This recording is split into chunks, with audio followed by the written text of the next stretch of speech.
Bonsoir à tous. Salut. Qui est monté dans ce train sans avoir une destination en tête? Moi. Toute personne qui prend le train ou qui prend sa voiture a une destination en tête. C'est vrai. Si tu montes dans le train sans destination, soit c'est que t'es perdu, soit que t'es un peu fou, quoi. C'est ça. T'es pas d'ici alors.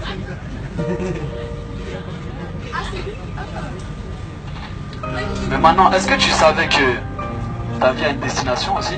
Ouais.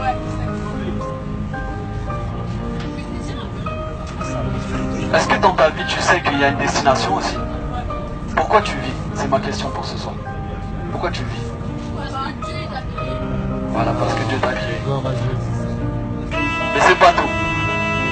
Il y en a qui vivent, ils travaillent, on se lève, on travaille, on dort, on se lève, on travaille, on dort toute ta vie. Pour avoir le téléphone, quand tu as le téléphone, tu veux la voiture. Quand tu as la voiture, tu veux la maison. Quand tu as la maison, tu veux une autre maison. Même quand tu as une femme, des fois tu veux une autre femme. Mais pour aller où?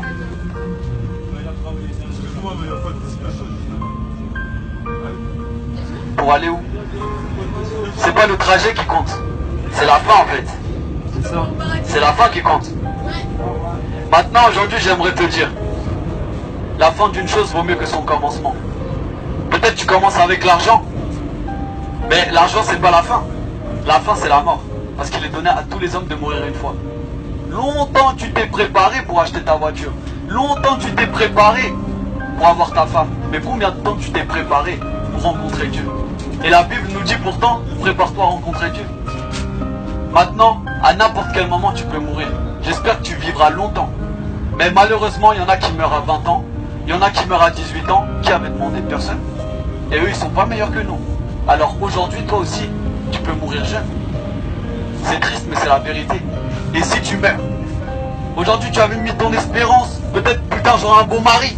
Mais si la mort frappe ce soir, il est où le beau mari?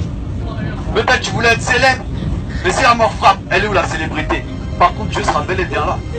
Amen, c'est vrai. Maintenant, analyse ta vie. Qui peut dire ici qu'il est sans défaut? Qui peut dire ici qu'il n'a jamais menti? Qui peut dire ici qu'il n'a jamais convoité une femme avec ses yeux? Moi, je l'ai déjà fait. Mais la Bible dit qu'aucun menteur n'héritera du royaume des cieux. Qu'aucun idolâtre n'héritera du royaume des cieux. Qu'aucun débauché n'héritera du royaume des cieux. La Bible va jusqu'à dire que tous les hommes sont pécheurs et sont privés de la gloire de Dieu. Donc malgré que tu aies un beau visage, malgré que tu es apprécié par tous tes amis, si tu es devant Dieu, Dieu est saint. Tellement saint que ses yeux ne peuvent même pas voir le péché. Comment tu vas rentrer dans le royaume de Dieu? Et même quand tu seras jeté en enfer, ce sera juste. Parce que le cœur de l'homme est mauvais. Aucune religion ne peut te sauver. Parce que la religion, c'est croire. J'ai fait ces actions, je vais mériter le ciel. Tu crois que tu mérites le ciel? La Bible dit qu'on n'est pas sauvé par les œuvres, mais qu'on est sauvé par la foi en Jésus-Christ.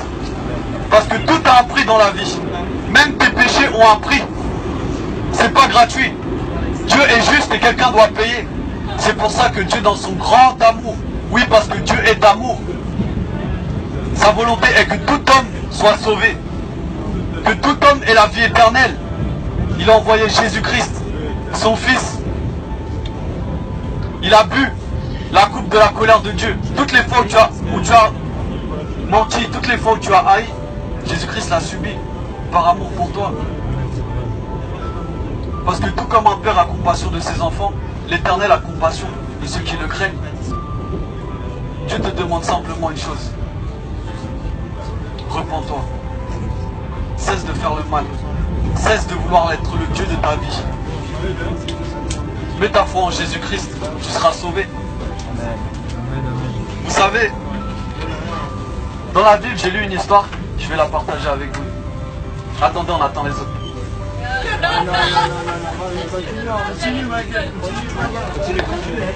Les gens écoutent. Tu vois, il y avait une femme samaritaine. Elle était au bord d'un puits. Jésus-Christ, il passait par là, il avait faim, il avait soif, il aurait pu rentrer à la maison, manger, dormir. Mais comme il ne cherche pas ses intérêts, il est venu au bord de cette femme qui était au bord du puits pour lui parler. Tout comme moi, j'aurais pu rester à la maison. J'ai des frères, j'ai des soeurs, j'ai ma maman, j'ai mon père. Mais aujourd'hui, je suis là, je sais même pas quelle heure il est, je parle dans le train. C'est quoi la suite de l'histoire? La suite de l'histoire, c'est qu'en fait, cette femme, Jésus lui dit, si tu bois de cette eau, tu auras encore soif. Tous les jours, tu vas venir ici boire. Tu vas boire, tu rentres à la maison. T'as soif, tu retournes. Mais il a dit, mais si tu bois de mon eau, tu n'auras plus jamais soif. Moi-même, il y a 2 ans, j'étais comme cette femme. Le cœur de l'homme a soif. J'ai cherché la cigarette. J'ai fumé le cannabis. J'ai essayé de combler ce vide par l'amour des hommes. Je disais, être rebelle.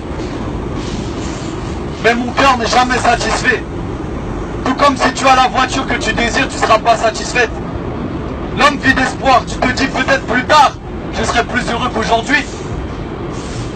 Mais laisse-moi te dire, quand tu as 80 ans, quel espoir il te reste? Toi qui croyais un jour trouver le bonheur, tu ne l'as toujours pas trouvé, qu'est-ce qu'il te reste? C'est pour ça qu'il y a des personnes âgées qui sont aigries.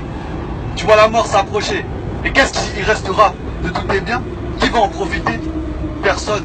Ta vie n'a été que du vent. Tes soirées n'ont été que du vent. Toutes tes relations amoureuses n'ont été que du vent.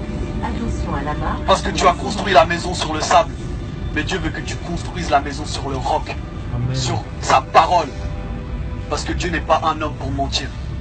Ce soir, qu'est-ce que tu feras de cette parole? Amen. Mets ta foi en Jésus-Christ. Et Dieu te promet la vie éternelle. Amen. Amen. Que Dieu vous bénisse.